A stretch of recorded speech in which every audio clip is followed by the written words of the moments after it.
CDE college, M college ਤੇ GCHP college ਏਜੰਟਾਂ ਨੂੰ ਇਹ ਜ਼ਿਆਦਾ ਕਮਿਸ਼ਨ ਦੇ ਰਹੇ ਸੀ। ਇਸ ਲਈ ਜਿਹੜੇ 100 ਸੀਟਾਂ ਵਾਲੇ ਕਾਲਜ ਸੀ ਏਜੰਟਾਂ ਨੇ ਉਹਦੇ ਵਿੱਚ 600 ਬੱਚਾ ਜਮ੍ਹਾਂ ਕਰਵਾਇਆ ਤੇ ਇਹਦੇ ਕਰਕੇ ਓਵਰ ਐਡਮਿਸ਼ਨ ਕਰਵਾਈ ਤੇ ਦਸੰਬਰ 2020 ਵਿੱਚ IRCC ਜਿਹੜੀ ਕੈਨੇਡਾ ਦੀ ਇੱਕ ਆਰਗੇਨਾਈਜੇਸ਼ਨ ਹੈ ਜਿਹੜੀ ਵੀਜ਼ਾ ਗਰੰਟਡ ਕਰਦੀ, ਉਹਨਾਂ ਨੇ ਇਹਨਾਂ ਕਾਲਜਾਂ ਤੇ ਇਨਕੁਆਇਰੀ ਸ਼ੁਰੂ ਕਰਤੀ।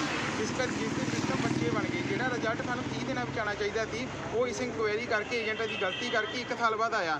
1 ਸਾਲ ਬਾਅਦ ਸਾਡਾ ਰਿਫਿਊਜ਼ਲ ਆਉਂਦਾ ਆ ਤੇ ਏਜੰਟਾਂ ਨੇ ਸਾਨੂੰ ਉਸ ਟਾਈਮ ਤੇ ਇੱਕ ਰਿਫੰਡ ਪਾਲਿਸੀ ਸ਼ੇਅਰ ਕੀਤੀ ਸੀਗੀ ਕਿ ਰਿਫਿਊਜ਼ਲ ਆ ਵੀ ਗਿਆ, ਜਿਹੜਾ ਤੁਸੀਂ ਪੈਸੇ 10 ਲੱਖ ਰੁਪਏ ਭਰੇ ਆ ਕੋਲਜਾਂ ਦੇ ਅਕਾਊਂਟ ਵਿੱਚ ਪਾਏ ਆ ਉਹ ਤੁਹਾਨੂੰ ਵਾਪਸ ਮਿਲ ਜਾਣਗੇ 45 ਦਿਨਾਂ ਦੇ ਅੰਦਰ ਅੰਦਰ। ਅਸੀਂ 3-4 ਮਹੀਨੇ ਵੇਟ ਕੀਤਾ, ਸਾਨੂੰ 1 ਰੁਪਿਆ ਵੀ ਕੋਲਜ ਵੱਲੋਂ ਵਾਪਸ ਨਹੀਂ ਆਇਆ ਤੇ ਸਾਨੂੰ 6 ਜਨਵਰੀ ਨੂੰ ਪਤਾ ਲੱਗਦਾ ਆ ਕਿ ਇਹਨਾਂ ਨੇ ਜਿਹੜੀ ਬੈਂਕਰਪਸੀ ਫਾਈਲ ਕਰਤੀ ਆ ਕੋਲਜ ਵਾਲਿਆਂ ਨੇ। ਤੇ ਜਦੋਂ ਅਸੀਂ ਏਜੰਟਾਂ ਨਾਲ ਗੱਲ ਕੀਤੀ ਕਹਿੰਦੇ ਇੱਦਾਂ ਹੋ ਨਹੀਂ ਸਕਦਾ, ਸਾਨੂੰ ਪਹਿਲਾਂ ਝੂਠ ਬੋਲਿਆ ਗਿਆ, ਰੋਂਗ ਐਕਸਪੈਕਟੇਸ਼ਨ ਸੈੱਟ ਕੀਤੀ ਗਈ ਕਿ ਨਹੀਂ ਤੁਹਾਡੇ ਪੈਸੇ ਮੁੜੇ ਆਏ ਆ, ਕਿਉਂਕਿ ਇਹ ਪਹਿਲੀ ਵਾਰ ਹੀ ਹੋਇਆ ਸੀ ਕੈਨੇਡਾ ਵਿੱਚ। ਸਭ ਤੋਂ ਵੱਡਾ ਸਵਾਲ ਏਜੰਟਾਂ ਨੂੰ ਉਦੋਂ ਹੀ ਕੋਲਜ ਨਾਲ ਜਿਹਨਾਂ ਨਾਲ ਐਗਰੀਮੈਂਟ ਸੀ ਉਹਨਾਂ ਨੂੰ ਪੁੱਛਣਾ ਚਾਹੀਦਾ ਸੀਗਾ ਕਿ ਜੇ ਤੁਸੀਂ ਜਦ ਤੱਕ ਬੱਚੇ ਦਾ ਵੀਜ਼ਾ ਨਹੀਂ ਆਇਆ ਤਾਂ ਕੋਲਜਾਂ ਨੇ ਪੈਸੇ ਕਿੱਦਾਂ ਯੂਜ਼ ਕੀਤੇ। ਤਾਂ ਇਹ ਸਭ ਹੋਣ ਤੋਂ ਬਾਅਦ ਆਪਾਂ ਪੂਰੇ 2-2.5 ਸਾਲ ਤੋਂ ਹਰਾਸ ਹੋ ਰਹੇ ਸੀਗੇ ਇਸ ਚੀਜ਼ ਦੇ ਵਿੱਚ ਤੇ ਇਸ ਚੀਜ਼ ਦੇ ਬਾਅਦ ਆਪਾਂ ਵੱਖ-ਵੱਖ ਏਜੰਟਾਂ ਤੋਂ ਹੈਲਪ ਮੰਗਣੀ ਸ਼ੁਰੂ ਕੀਤੀ ਕਿਉਂਕਿ ਬਾਹਰ ਕੋਰਟ ਨੇ ਸਾਫ਼ ਕਰਤਾ ਸੀ ਕਿ ਇਹਨਾਂ ਕੋਲ ਮੋੜਨ ਲਈ ਪੈਸੇ ਨਹੀਂ ਆ। ਏਜੰਟਾਂ ਕਰਕੇ ਹੀ ਅਸੀਂ ਪੂਰੇ ਇਸ ਪ੍ਰੋਬਲਮ 'ਚ ਫਸੇ ਸੀ। ਅਸੀਂ ਏਜੰਟਾਂ ਕੋਲ ਹੈਲਪ ਮੰਗਣੀ ਸ਼ੁਰੂ ਕੀਤੀ। ਕੁਛ ਪੰਜਾਬ ਦੇ ਲੋਕਲ ਏਜੰਟਾਂ ਨੇ ਸਾਡੀ ਹੈਲਪ ਕੀਤੀ, ਜਿਨ੍ਹਾਂ ਬੱਚਿਆਂ ਦੇ ਪੈਸੇ ਫਸੇ ਸੀ ਨੈਤਿਕ ਜ਼ਿੰਮੇਵਾਰੀ ਦੇ ਆਧਾਰ 'ਤੇ ਸਾਡੇ ਪੈਸੇ ਵਾਪਸ ਕਰਤੇ। ਤੇ ਕੁਛ ਏਜੰਟ ਜਿਹੜੇ ਨਹੀਂ ਮੰਨ ਰਹੇ ਸੀ, ਅਸੀਂ ਰੋਜ਼ ਰਿਕੁਐਸਟ ਕਰਦੇ ਸਨ, ਅਸੀਂ ਕਈ ਪ੍ਰੋਟੈਸਟ ਵੀ ਕੀਤੇ ਇਹਨਾਂ ਦੇ ਖਿਲਾਫ। ਤੇ ਫਿਰ ਜਿਹੜੇ ਪੈਰਾਮਿਡ ਦੀ ਕਹਾਣੀ ਤੁਹਾਨੂੰ ਦੱਸਣ ਜਾ ਰਹੇ ਹਾਂ ਅੱਜ ਮੈਂ ਇਹਨਾਂ ਕੋਲ ਲਾਸਟ ਵੀਕ ਆਇਆ, ਇਹਨਾਂ ਨੇ ਮੈਨੂੰ ਲਿਖ ਕੇ ਦਿੱਤਾ ਕਿ ਫਰਾਈਡੇ ਤੱਕ ਆਪਾਂ ਤੁਹਾਡੀ ਮੀਟਿੰਗ ਕਰਾਵਾਂਗੇ ਆਪਣੇ ਟੌਪ ਮੈਨੇਜਮੈਂਟ ਨਾਲ। ਆਹ ਦੇਖੋ ਇਹਨਾਂ ਦੇ ਮੈਨੇਜਰ ਦੇ ਸਾਈਨ ਹੈ ਇਹਦੇ ਤੇ, ਇਹਨਾਂ ਨੇ ਮੈਨੂੰ ਲਿਖ ਕੇ ਦਿੱਤਾ ਸੀਗਾ ਕਿ ਆਪਾਂ ਫਰਾਈਡੇ ਤੱਕ ਮੀਟਿੰਗ ਕਰਾਵਾਂਗੇ। ਸਾਰੇ ਬੱਚੇ ਖੁਸ਼ ਹੋ ਗਏ। ਇਹਨਾਂ ਦੇ ਮੈਨੇਜਰ ਦੀ ਰਿਕਾਰਡਿੰਗ ਆ, ਮੈਨੇਜਰ ਨੇ ਕਿਹਾ ਕਿ ਜੇ ਤੁਸੀਂ ਇੱਕ ਵੀ ਟ੍ਰਾਂਜੈਕਸ਼ਨ ਦਿਖਾ ਦੋਗੇ ਤੁਹਾਡੇ ਸਾਰਿਆਂ ਦੇ ਪੈਸੇ ਆਪਾਂ ਮੋੜਦੇ ਨੇ। ਸਾਰੇ ਬੱਚਿਆਂ ਦੀ ਰੋਂਗ ਐਕਸਪੈਕਟੇਸ਼ਨ ਸੈੱਟ ਹੋ ਗਈ। ਬੱਚੇ 2.5 ਸਾਲ ਤੋਂ ਹਰਾਸ ਸੀਗੇ। ਬੱਚਿਆਂ ਨੂੰ ਇੱਕ ਉਮੀਦ ਦੀ ਕਿਰਨ ਦੇਖੀ, ਬੱਚੇ ਨੇ ਪੈਰਾਮਿਡ ਤੇ ਭਰੋਸਾ ਕਰ ਲਿਆ ਤੇ ਅੱਜ ਫਰਾਈਡੇ ਨੂੰ ਅਸੀਂ ਖੁਸ਼ ਹੋ ਕੇ ਆਏ ਕਿ ਸ਼ਾਇਦ ਅੱਜ ਪੈਸੇ ਮਿਲਣ। ਅੱਜ ਸਾਨੂੰ ਆਹ ਪੱਤਰ ਇਹਨਾਂ ਨੇ ਲਿਖ ਕੇ ਦੇ ਦਿੱਤਾ ਕਿ ਜੋ DC ਦੀ ਕੰਪਲੇਂਟ ਵਿੱਚ ਹੋਊਗਾ ਅਸੀਂ ਉਹਦੇ ਅਕੋਰਡਿੰਗ ਸਟੈਪ ਲਵਾਂਗੇ। ਸਭ ਤੋਂ ਪਹਿਲੀ ਗੱਲ ਮੈਂ ਇਹਨਾਂ ਨੂੰ ਕਿਹਾ ਕਿ ਬੱਚੇ ਨੇ ਫਾਈਲਾਂ ਤੁਹਾਡੇ ਤੋਂ ਲਾਈਆਂ, DC ਕੋਲ ਕੰਪਲੇਂਟ ਤਾਂ ਕੀਤੀ ਸੀ ਤੁਸੀਂ ਸੁਣਦੇ ਨਹੀਂ ਪਏ। ਉੱਥੇ ਵੀ ਇਹਨਾਂ ਨੇ ਇੰਨੇ ਮਹਿੰਗੇ ਲੋਇਰ ਖੜੇ ਕਰਤੇ ਜਿਨ੍ਹਾਂ ਨਾਲ ਆਪਾਂ ਫਾਈਟ ਨਹੀਂ ਕਰ ਸਕਦੇ। ਤੇ ਹੁਣ ਅਸੀਂ ਇਹਨਾਂ ਨੂੰ ਤਿਆਰ ਆ ਕਿ ਅਸੀਂ DC ਆਫਿਸ ਤੋਂ ਕੰਪਲੇਂਟ ਵਾਪਸ ਵੀ ਲੈ ਲੈਣੇ, ਆਪਾਂ ਫਾਈਟ ਤੁਹਾਡੇ ਕੋਲ ਆਈ ਸੋਲੂਸ਼ਨ ਤੁਸੀਂ ਦਿਓ। ਪਰ ਕਹਿੰਦੇ ਨਹੀਂ, ਅਸੀਂ DC ਆਫਿਸ 'ਚ ਗੱਲ ਕਰਾਂਗੇ, ਸਾਡੇ ਲੋਇਰ ਬਹੁਤ ਸਟਰੋਂਗ ਆ, ਉਹ ਤੁਹਾਨੂੰ ਇਸ ਚੀਜ਼ ਵਿੱਚ ਆਸਾਨੀ ਨਾਲ ਹਰਾ ਦੇਣਗੇ। ਇਹਨਾਂ ਨੂੰ ਪਹਿਲਾਂ ਇਹ ਚੀਜ਼ ਸੋਚਣਾ ਚਾਹੀਦਾ ਆਟੋਮੈਟਿਕ ਗੇਟ ਤੋਂ ਲੈ ਕੇ ਹਰ ਇੱਕ ਚੀਜ਼ ਅੰਦਰ ਬੱਚਿਆਂ ਦੇ ਪੈਸੇ ਨਾਲ ਬਣੀਆਂ ਤੇ ਬੱਚਿਆਂ ਦੇ ਪੈਸਿਆਂ ਤੋਂ ਕਮਿਸ਼ਨ ਆਉਂਦਾ, ਉਹਦੇ ਨਾਲ ਹੀ ਸਾਰੇ ਸਟਾਫ ਦੀ ਸੈਲਰੀ ਆਉਂਦੀ ਆ। ਬੱਚੇ ਇਹਨਾਂ ਦਾ ਮੇਨ ਪ੍ਰੋਡਕਟ ਆ। ਬੱਚੇ ਕਰਦੇ ਮਰਨ ਕਿਨਾਰੇ ਆ, ਸਟ੍ਰੈਸ ਵਿੱਚ ਆ। ਇਹਨਾਂ ਦੀ ਹੈਲਪ ਕਰਨ ਦੀ ਬਜਾਏ ਰੋਂਗ ਐਕਸਪੈਕਟੇਸ਼ਨ ਸੈੱਟ ਕਰ ਰਹੇ ਆ, ਬੱਚੇ ਨੂੰ ਹਰਾਸ ਕਰ ਰਹੇ ਆ। ਹਰ ਨਵਾਂ ਦਿਨ ਰੱਖਦੇ ਆ, ਕਦੇ 24 ਘੰਟੇ ਬਾਅਦ, ਕਦੇ ਫਰਾਈਡੇ, ਕਦੇ ਕੁਛ। ਇਹ ਇੱਦਾਂ 2-2.5 ਸਾਲ ਤੋਂ ਘੁਮਾ ਰਹੇ ਆ। ਫਾਈਨਲੀ ਮੈਂ ਇਹਨਾਂ ਤੋਂ ਲਿਖ ਕੇ ਟਾਈਮ ਮੰਗਣਾ ਸ਼ੁਰੂ ਕੀਤਾ। ਇਹਨਾਂ ਨੇ ਮੈਨੂੰ ਰਿਟਰਨ 'ਚ ਦਿੱਤਾ ਆ, ਦੇਖੋ ਸਾਈਨ ਕਰਕੇ ਕਿ ਫਰਾਈਡੇ ਤੱਕ ਆਪਾਂ ਇਹ ਚੀਜ਼ ਕਰਾਂਗੇ। ਕਿੰਨੇ ਬੱਚੇ ਹੈਗੇ ਆ ਸਰ? ਟੋਟਲ ਇਸ ਸਕੈਂਡਲ ਵਿੱਚ 503 ਬੱਚੇ ਆ ਤੇ ਸਾਡੀ ਆਰਗੇਨਾਈਜੇਸ਼ਨ ਨਾਲ 309 ਬੱਚੇ ਜੁੜੇ ਹੋਏ ਆ। IMYSO Indian Montreal youth student organisation ਤੇ ਪੈਰਾਮਿਡ ਦੇ ਇਹਨਾਂ ਦੇ ਆਪ ਨੂੰ 10 ਬੱਚੇ ਆ ਜੀ। ਹਰ ਏਜੰਟ ਤੋਂ ਹੈਲਪ ਲਈ ਜਾਈਦਾ। ਕੁਛ ਏਜੰਟ ਸਾਡੇ ਨਾਲ ਡੀਲ ਕਰ ਰਹੇ ਆ, ਹੈਲਪ ਦੇ ਰਹੇ ਆ, ਕਿਉਂਕਿ ਉਹਨਾਂ ਨੂੰ ਵੀ ਪਤਾ ਕਿ ਉਹਨਾਂ ਦੀ ਗਲਤੀ ਕਰਕੇ ਹੀ ਅਸੀਂ ਫਸੇ ਆ। ਜਿੱਦਾਂ ਸਾਡੇ ਇੱਕ ਵੱਡਾ ਕੰਸਲਟੈਂਟ ਆ ਜਿਨ੍ਹਾਂ ਦੇ 30 ਬੱਚੇ ਸਨ, ਉਹਨਾਂ ਦੇ 30 ਬੱਚਿਆਂ ਦੇ ਪੈਸੇ ਮੋੜੇ ਆ। ਕੋਈ ਸੌਖੀ ਗੱਲ ਨਹੀਂ ਹੁੰਦੀ 3 ਕਰੋੜ ਰੁਪਏ ਦੇਣਾ, ਠੀਕ ਆ। ਕਿੰਨੇ ਪੈਸੇ ਹੈਗਾ ਟੋਟਲ? ਇੱਕ ਬੱਚੇ ਦੇ 10 ਲੱਖ ਦੇ ਕਰੀਬ ਆ sir. Completely copy. Harmeet Kaur. Actually ਅਸੀਂ ਇਹਨਾਂ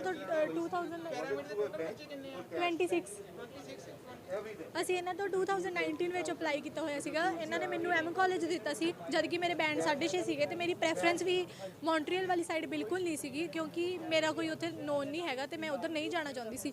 ਤੇ ਇਹਨਾਂ ਨੇ ਮੈਨੂੰ ਆਪਣੀ ਮਰਜ਼ੀ ਨਾਲ ਉਹ ਕਾਲਜ ਦਿੱਤਾ, ਇਹ ਕਹਿ ਕੇ ਕਿ ਸਾਡੇ ਰਿਲੇਟਿਵਸ ਆ ਉੱਥੇ। ਇਹਨਾਂ ਦੇ ਜਿਹੜੇ ਏਜੰਟ ਆ ਇਹਨਾਂ ਦੀਆਂ ਉਹ ਗੱਲਾਂ ਸੀਗੀਆਂ ਕਿ ਸਾਡਾ ਭਰਾ ਉੱਥੇ ਪੜ੍ਹਦਾ ਆ, ਸਾਡਾ ਆਪਣਾ ਕਾਲਜ ਆ, ਤੁਹਾਨੂੰ 101% ਵੀਜ਼ਾ ਆਊਗਾ, ਉੱਤੋਂ ਤੁਹਾਨੂੰ 6 ਮਹੀਨੇ ਕੋਈ ਰੈਂਟ ਨਹੀਂ ਦੇਣਾ ਪੈਣਾ, ਤੁਹਾਨੂੰ ਏਅਰਪੋਰਟ ਤੋਂ ਪਿਕਅਪ, ਮਤਲਬ ਬਹੁਤ ਸਾਰੇ ਸਾਨੂੰ ਦਿੱਤੇ ਝੂਠੇ ਜਿਹੜੇ। ਤੇ ਮੈਂ ਇਹਨਾਂ ਨੂੰ ਕਹਿ ਚ ਕੇ, ਕਿਉਂਕਿ ਏਜੰਟ ਓਬਵੀਅਸਲੀ ਇਹਨਾਂ ਦਾ ਨਾਮ ਵਧੀਆ ਬਣਿਆ ਹੋਇਆ ਸੀ, ਮੈਂ ਇਹਨਾਂ ਦੇ ਕਹਿ ਚ ਕੇ ਤੇ ਇੱਥੇ ਐਡਮਿਸ਼ਨ ਲੈ ਲਈ। ਤੇ ਬਾਅਦ ਚੋਂ ਜਦੋਂ ਇਹਨਾਂ ਦੇ ਬਹੁਤ ਕੁਝ ਹੋਇਆ ਤੇ ਕਾਲਜ ਨੇ AIP ਆਈ ਤੇ ਸਾਨੂੰ ਇਹਨਾਂ ਨੇ ਕਿਹਾ ਕਿ 101% ਵੀਜ਼ਾ ਆਊਗਾ। ਪਰ ਜਦੋਂ ਵੀਜ਼ਾ ਨਹੀਂ ਆਇਆ ਤਾਂ ਅਸੀਂ ਇਹਨਾਂ ਨੂੰ ਕਿਹਾ ਕਿ ਮਤਲਬ ਸਾਡੇ ਕੋਲ ਹੋਰ ਵੇਟ ਨਹੀਂ ਹੁੰਦੀ ਹੈਗੀ ਤੇ ਮੈਂ ਕਿਹਾ ਤੁਸੀਂ ਮੇਰਾ ਵਿਡਰੋ ਪਾ ਦਿਓ। ਇਹਨਾਂ ਨੇ ਮੇਰਾ ਵਿਡਰੋ ਨਹੀਂ ਪਾ ਕੇ ਦਿੱਤਾ। ਇਹ ਕਿਹਾ ਕਿ ਤੁਹਾਡੇ ਨਾਲ ਰੀਫੰਡ ਵਿੱਚ ਜਦੋਂ ਵਿਡਰੋ ਪਾਉਂਗੇ ਤਾਂ ਰੀਫੰਡ 'ਚ ਬਹੁਤ ਜ਼ਿਆਦਾ ਪੈਸੇ ਕੱਟ ਹੋ ਜਾਣੇ, ਤੁਸੀਂ ਇੱਦਾਂ ਕਰੋ ਆਨਲਾਈਨ ਕਲਾਸਿਸ ਲੈਣੀਆਂ ਸ਼ੁਰੂ ਕਰ ਦਿਓ। ਮੈਂ ਆਨਲਾਈਨ ਕਲਾਸਾਂ ਲਈਆਂ 6 ਮਹੀਨੇ, ਫਸਟ ਸਮੈਸਟਰ ਵੀ ਕਲੀਅਰ ਹੋਇਆ ਮੇਰੇ ਕੋਲ। ਮੇਰੇ ਹਜੇ ਵੀ ਫਸਟ ਸਮੈਸਟਰ ਦੇ ਨੰਬਰ ਪਏ ਆ ਮੇਰੇ 100% ਨੰਬਰ ਆਇਆ ਜਿੰਨੇ ਵੀ ਸਬਜੈਕਟ ਸੀਗੇ ਸਾਰਿਆਂ ਵਿੱਚੋਂ, ਤੇ ਫਿਰ ਵੀ ਮੇਰਾ ਇਨ ਦੀ ਐਂਡ ਰਿਫਿਊਜ਼ਲ ਆਇਆ ਇਹਨਾਂ ਦੀ ਗਲਤੀ ਕਰਕੇ, ਜਿਹਦਾ ਕੀ ਸੀਗਾ ਕਿ ਕਾਲਜ ਓਵਰ ਐਡਮਿਸ਼ਨ ਕਰ ਰਿਹਾ ਸੀ ਤੇ ਇਹਨਾਂ ਨੇ ਕਾਲਜ ਨੇ ਬੈਂਕਰਪਸੀ ਫਾਈਲ ਕੀਤੀ, ਸਾਰਾ ਕੁਝ ਕੀਤਾ। ਇਹਨਾਂ ਨੇ ਸਾਨੂੰ ਅੱਜ ਤੱਕ ਕਦੀ ਨਹੀਂ ਦੱਸਿਆ ਕਿ ਕਾਲਜ ਨੇ ਬੈਂਕਰਪਸੀ ਫਾਈਲ ਕੀਤੀ ਹੋਈ ਆ। ਅਸੀਂ ਇਹਨਾਂ ਨੂੰ ਫੋਨ ਕਰਕੇ ਦੱਸਿਆ ਕਿ ਕਾਲਜ ਦੀ ਇਦਾਂ ਨਿਊਜ਼ ਆ ਰਹੀ ਆ, ਬੈਂਕਰਪਟ ਹੋ ਗਿਆ। ਇਹਨਾਂ ਨੇ ਸਾਨੂੰ ਅੱਜ ਤੱਕ ਕੁਝ ਨਹੀਂ ਦੱਸਿਆ, ਸਾਰਿਆਂ ਕੁਝ ਮਿਸਗਾਈਡ ਕੀਤਾ ਹੋਇਆ ਸੀ। ਬਾਅਦ ਚੋਂ ਜਦੋਂ ਅਸੀਂ ਇਹਨਾਂ ਨੂੰ ਕਿਹਾ ਸਾਡਾ ਰੀਫੰਡ ਨਹੀਂ ਆ ਰਿਹਾ, ਸਾਨੂੰ ਸਾਡੇ ਰੀਫੰਡ ਦਾ ਕੁਝ ਕਰਕੇ ਦਿਓ, ਇਹ ਕਹਿੰਦੇ ਨਹੀਂ ਰੀਫੰਡ ਆਊਗਾ।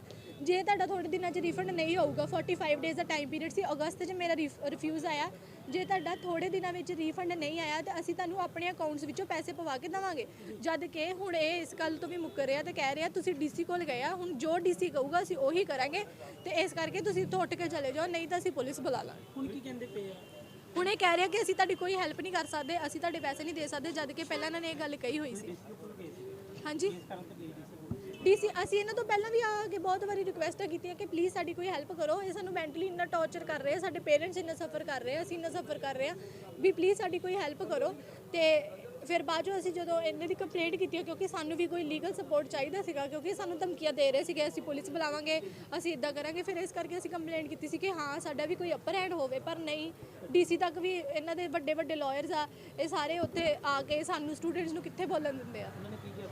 ਉਹਨਾਂ ਨੇ ਸਾਨੂੰ ਕੁਛ ਨਹੀਂ ਕਿਹਾ। ਉਹਨਾਂ ਨੇ ਉਦੋਂ ਫਸਟ ਡੇ ਸੀ 12 ਤਰੀਕ ਨੂੰ ਸਾਡੀ ਪਹਿਲੀ ਹੀਅਰਿੰਗ ਸੀਗੀ, ਉਹਨਾਂ ਨੇ ਸਾਡੀ ਸਾਰੀ ਗੱਲ ਸੁਣੀ। ਉਦੋਂ ਡੀਸੀ ਸਰ ਅਵੇਲੇਬਲ ਨਹੀਂ ਸੀਗੇ, IAS ਸੀਗੇ ਸਰ, ਉਹਨਾਂ ਨੇ ਸਾਡੀ ਸਾਰੀ ਗੱਲ ਕੀ ਕਹਿੰਦੇ ਨੇ ਅੱਜ ਵੀ ਉਹੀ ਸੇਮ ਗੱਲਾਂ ਨੇ ਕਿ ਅਸੀਂ ਤੁਹਾਡੇ ਨਾਲ ਖੜੇ ਹਾਂ, ਬਟ ਫਿਜ਼ੀਕਲੀ ਪ੍ਰੈਜ਼ੈਂਟ ਹੋਣਾ ਅਲੱਗ ਚੀਜ਼ ਆ, ਜਿਹੜਾ ਕਿ ਅੰਦਰੋਂ ਪੂਰਾ ਸਪੋਰਟ ਦੇਣਾ ਅਲੱਗ। ਪੂਰੇ ਤੁਹਾਨੂੰ ਦੱਸਿਆ ਕਿ ਅੱਧੇ ਮੈਕਸਿਮਮ ਲੋਕਾਂ ਨੇ ਲੋਨ ਚੱਕੇ ਹੋਏ, ਉਹਨਾਂ ਦੇ ਇੰਟਰਸਟ ਪੇ ਕਰਨ ਦਾ ਇਹ ਦੇ ਸਕਦੇ ਆ, ਉਹਨਾਂ ਦੇ ਇੰਟਰਸਟ ਪੇ ਕਰ ਸਕਦੇ ਆ, ਨਹੀਂ ਪੇ ਕਰ ਸਕਦੇ। ਸਟੈਂਡ ਇਜ਼ ਨਥਿੰਗ ਕਿ ਹਾਂ ਤੁਸੀਂ ਫਿਜ਼ੀਕਲੀ ਪ੍ਰੈਜ਼ੈਂਟ ਆ, ਸਟੈਂਡ ਮਤਲਬ ਕਿ ਤੁਸੀਂ ਉਹਨਾਂ ਨੂੰ ਪੂਰੀ ਤਰ੍ਹਾਂ ਸਪੋਰਟ ਕਰੋ, ਈਵਨ ਇਟਸ ਫਾਈਨੈਂਸ਼ੀਅਲੀ ਔਰ ਮੈਂਟਲੀ। ਸਾਨੂੰ ਸਿੱਧਾ ਕਹਿ ਦਿੱਤਾ ਜਾਂਦਾ ਹੈ ਕਿ ਕੋਈ ਗੱਲ ਨਹੀਂ, ਸਭ ਕੁਝ ਹੋ ਜਾਊਗਾ, ਤੁਹਾਡਾ ਰੀਫੰਡ ਆ ਜਾਊਗਾ, ਜਦ ਕਿ ਸਾਨੂੰ ਪਤਾ ਹੈ ਅਸੀਂ ਕਾਲਜ ਦੀਆਂ ਹੀਅਰਿੰਗ ਸੁਣਦੇ, ਜਿਹੜੇ ਫੋਰਨ ਦੇ ਵਿੱਚ ਕੇਸ ਚੱਲ ਰਿਹਾ ਇਸ ਦੇ ਰਿਲੇਟਡ। ਹੀਅਰਿੰਗ ਦੇ ਵਿੱਚ ਸਾਡੇ ਲਾਇਰ ਸਾਨੂੰ ਇੱਕੋ ਗੱਲ ਕਹਿੰਦੇ ਆ ਕਿ ਰੀਫੰਡ ਇਜ਼ ਬਹੁਤ ਘੱਟ ਹੈ ਚਾਂਸਿਸ ਆ ਕਿ ਤੁਹਾਡਾ ਰੀਫੰਡ ਆ ਸਕਦਾ ਆ, ਤੇ ਜੇ ਆਊਗਾ ਵੀ ਉਹ ਬਹੁਤ ਮਿਨੀਮਮ ਅਮਾਊਂਟ। ਆਪਾਂ 9 ਲੱਖ ਦੇ ਕੇ ਤੇ ਆਪਾਂ ਕਹਿ ਦਈਏ ਅਸੀਂ 2 ਲੱਖ ਲੈਣਾ ਆ ਵਾਪਸ, ਤਾਂ ਉਹ ਗੱਲ ਤਾਂ ਇੰਨੀ ਚੰਗੀ ਨਹੀਂ ਗੀ। ਅਸੀਂ ਇਹਨਾਂ ਨੂੰ ਸਿੱਧਾ ਕਿਹਾ ਤੁਸੀਂ ਸਾਨੂੰ ਸਾਡੇ ਪੈਸੇ ਵਾਪਸ ਦਿਓ, ਜੇ ਤੁਹਾਨੂੰ ਲੱਗਦਾ ਸਾਡਾ ਰੀਫੰਡ ਆ ਸਕਦਾ ਆ, ਉਹ ਰੀਫੰਡ ਅਸੀਂ ਤੁਹਾਨੂੰ ਬਾਏ ਹੈਂਡ ਵਾਪਸ ਉਸੇ ਟਾਈਮ ਦੇ ਦਿਆਂਗੇ। ਤੁਹਾਡੇ ਕਿੰਨੇ ਬੈਂਡ ਆਏ ਸੀ? ਮੇਰੇ 6.5। ਹੁਣ ਕੀ ਮੰਗ ਕਰਦੇ ਹੋ? ਅੱਜ ਵੀ ਤੁਸੀਂ ਧਰਨਾ ਲਗਾ ਕੇ ਬੈਠੇ ਅੱਜ ਵੀ ਉਹੀ ਕਹਿ ਰਹੀ ਹਾਂ ਕਿ ਸਾਨੂੰ ਸਾਡੇ ਫੰਡ ਦੀ ਨੀਡ ਆ, ਅੱਜ ਹੀ ਨੀਡ ਆ। ਜੇ ਕਹਿੰਦੇ ਆ ਕਿ ਤੁਹਾਡਾ ਰੀਫੰਡ ਆ ਜਾਊਗਾ, ਸਾਨੂੰ ਕੁਛ ਨਹੀਂ ਪਤਾ ਕਦੋਂ ਆਊਗਾ। Even it's 2 month 3 month 4 month, ਜਦ ਕਿ ਸਾਨੂੰ ਨੀਡ ਆ। ਤੁਹਾਨੂੰ ਲਾਰੇ ਲਾਉਂਦਿਆਂ ਨੂੰ ਕਿੰਨੀ ਦੇਰ ਹੋ ਗਈ?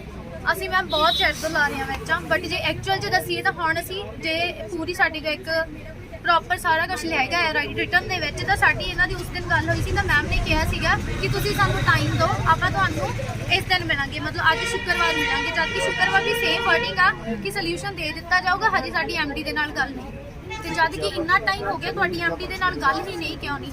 ਅਸੀਂ ਤੁਹਾਨੂੰ ਹਮੇਸ਼ਾ ਇੱਕੋ ਚੀਜ਼ ਆ ਕੇ ਕਹਿੰਦੇ ਆ ਕਿ ਸਾਨੂੰ ਸਾਡਾ ਰੀਫੰਡ ਚਾਹੀਦਾ। ਡਾਇਰੈਕਟਲੀ ਸਾਨੂੰ ਇੱਕੋ ਗੱਲ ਕਹਿੰਦੇ ਕਿ ਸਾਡੀ MD ਤੱਕ ਹਜੇ ਗੱਲ ਨਹੀਂ ਜਲਦੀ ਨਵੀਂ ਵੀਰੇ ਉੱਥੇ ਕੋਰਟ ਦੇ ਵਿੱਚ ਉਹਦੇ ਵਿੱਚ ਵੀ ਸਾਨੂੰ ਕੋਈ ਮਤਲਬ ਸੋਲੂਸ਼ਨ ਨਹੀਂ ਹਜੇ ਤੱਕ ਮਿਲਿਆ ਦਾ।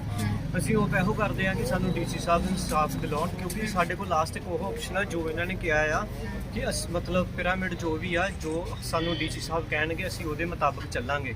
ਅਸੀਂ ਉਹਨਾਂ ਦੇ ਗਾੜੀ ਰਿਕੁਐਸਟ ਕਰਦੇ ਹਾਂ ਕਿ ਸਰ ਸਿਰਫ ਇੱਕ ਸਾਡੇ ਫੇਵਰ ਦੇ ਵਿੱਚ ਇੱਕ ਵਾਰ ਤੁਸੀਂ ਖੜ ਕੇ ਦੇਖੋ, ਕਿਉਂਕਿ ਅਗਰ ਸਾਡੇ ਨਾਲ ਇਹ ਇੰਨਾ ਧੋਖਾ ਕਰ ਸਕਦਾ ਤਾਂ ਮੈਂ ਤੇ ਹਰੇਕ ਨੂੰ ਕਹੂੰਗਾ ਕਿ ਇਹਨਾਂ ਦੀ ਬ੍ਰਾਂਚ ਦੇ ਅੱਗੇ ਵਿੱਚ ਕਦੀ ਦੇ ਨਾਲ ਲਾਇਓ। ਮੈਂ ਸਰ ਇੱਕ ਚੀਜ਼ ਜ਼ਰੂਰ ਕਹਾਂ, ਕਿਉਂਕਿ ਜੇ ਅਗਰ ਸਾਡੀਆਂ ਫਾਈਲਾਂ ਦੀ ਜੇ ਜ਼ਿੰਮੇਵਾਰੀ ਨਹੀਂ ਚੱਕਦੇ ਪਏ ਤਾਂ ਹੋਰ ਕਿਸੇ ਬੱਚੇ ਦੀ ਕੀ ਚੁੱਕਣਗੇ? ਤੇ ਤੁਹਾਨੂੰ ਪਹਿਲਾਂ ਨਹੀਂ ਪਤਾ ਲੱਗਾ ਕਿ ਜਿਹੜੇ ਤੁਸੀਂ ਬਾਹਰ ਜਿਹੜੀ ਕਾਲਜ ਤੁਸੀਂ ਸਿਲੈਕਟ ਕੀਤਾ ਗਿਆ ਸੀ, ਉਹ ਸਿਲੈਕਸ਼ਨ ਤੁਸੀਂ ਕੀਤੀ ਸੀ ਕਾਲਜ ਦੀ ਕਿ ਇਹਨਾਂ ਨੇ ਕੀਤੀ ਸੀ? ਮੈਂ ਤੁਹਾਨੂੰ ਇੱਕ ਚੀਜ਼ ਦੱਸਦਾ ਆ। ਮੈਂ ਨਾ ਜਦੋਂ ਇਹਨਾਂ ਕੋਲ ਨਿਊ ਆਇਆ ਸੀ ਨਾ, ਮੇਰੀ ਨਾ ਮੈਡੀਕਲ ਲਾਈਨ ਦੇ ਵਿੱਚ ਮੈਂ ਸੈਕੰਡਰੀ ਕੀਤੀ ਜੀ ਆਪਣੀ, ਠੀਕ ਹੈ ਜੀ। ਮੈਨੂੰ ਇਹਨਾਂ ਨੇ ਨਾ ਕੋਰਸ ਦਿੰਦੇ ਪਏ ਸੀਗੇ ਬਿਜ਼ਨਸ ਦਾ, ਇਹਨਾਂ ਦਾ ਕੋਈ ਆਪਣਾ ਕਾਲਜ ਹੁੰਦਾ, ਉਹਦੇ ਵਿੱਚ ਮੈਨੂੰ ਕਹਿੰਦੇ ਕਿ ਮੈਡੀਕਲ ਲਾਈਨ ਦੇ ਵਿੱਚ ਵੀਜ਼ਾ। ਸਰ ਮਾਮਲਾ ਕਿਦੋਂ ਦਾ ਤੁਹਾਡਾ? ਸਰ 2 ਸਾਲ ਹੋ ਗਿਆ ਇਸ ਮਾਮਲੇ ਨੂੰ। ਅੱਛਾ, ਹੁਣ ਕੀ ਕਹਿੰਦੇ ਕੀ ਪਏ? ਸਰ ਕੌਣ ਹੀ ਖੱਜਲ ਕਰੀ ਜਾ ਰਹੇ ਆ ਵੀ ਆ ਜਾਣੇ ਲਾਰੇ ਲਾਈ ਜਾ ਰਹੇ।